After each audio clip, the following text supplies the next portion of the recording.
हनुमान जी की सीने में तुमको सियापति राम मिलेंगे। যেখানে ভগবান শ্রীরামের বাস সেখানে হনুমানজির অনুপস্থিতি কি আদৌ সম্ভব?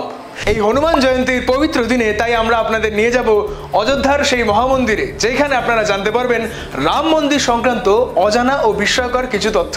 তাই পুরোটি জানতে হলে ভিডিওটি শেষ পর্যন্ত অবশ্যই দেখুন। আপনি কি জানেন রাম মন্দিরের দক্ষিণ দিকে হনুমানজির একটি বিশেষ মূর্তি স্থাপন করা হয়েছে, যেখানে তিনি বিশ্রামরত অবস্থায় আছেন। কারণ বিশ্বাস করা হয় ভগবান শ্রীরামের পাশে হনুমানজি সর্বদা থাকেন একজন সেবক ও রক্ষক হিসেবে। এই মন্দির নির্মাণে একটি লোহা বা স্টিলের কোনো কিছু ব্যবহার করা হয়নি। এই মন্দির তৈরি হয়েছে রাজস্থানের বিখ্যাত গোলাপি বেলে পাথর দিয়ে, যা হাজার বছরেও নষ্ট হয় না। অযোধ্যার এই রাম মন্দিরের প্রায় 2000 ফুট গভীরে একটি টাইম ক্যাপসুল ইনস্টল করা হয়েছে।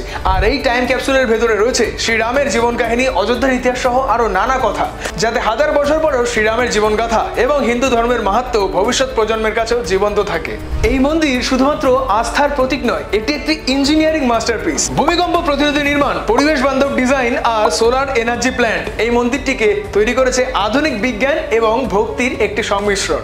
আপনি জানলে অবাক হবেন যে এই মন্দিরে ব্যবহৃত মাটি ও জল শুধুমাত্র ভারত থেকে নয়, নেপাল, শ্রীলঙ্কা, থাইল্যান্ড, এমনকি আমেরিকা থেকেও আনা হয়েছে। আর এই মন্দিরের ভিত্তির নিচে ব্যবহৃত হয়েছে 2000টি জায়গারও বেশি পবিত্র মাটি, যেখানে গঙ্গা, যমুনা, নর্মদা ইত্যাদি নদীর মাটি তো রয়েছে, সাথে রয়েছে রামেশ্বরম থেকে সমস্ত তীর্থক্ষেত্রের ছোঁয়াও। এই মন্দির শুধুমাত্র একটি ধর্মীয় স্থান নয়, এই মন্দির পবিত্রতা, ভক্তি এবং ঐক্যের একটি জ্বলজ্যান্ত নিদর্শন। তাই এই হনুমান জয়ন্তীতে শুধু রাম ভক্তিকে অনুভব নয়, তার গভীরতা এবং মাহাত্ম্যকেও জানুন। আর কমেন্ট বক্সে লিখুন জয় শ্রীরাম।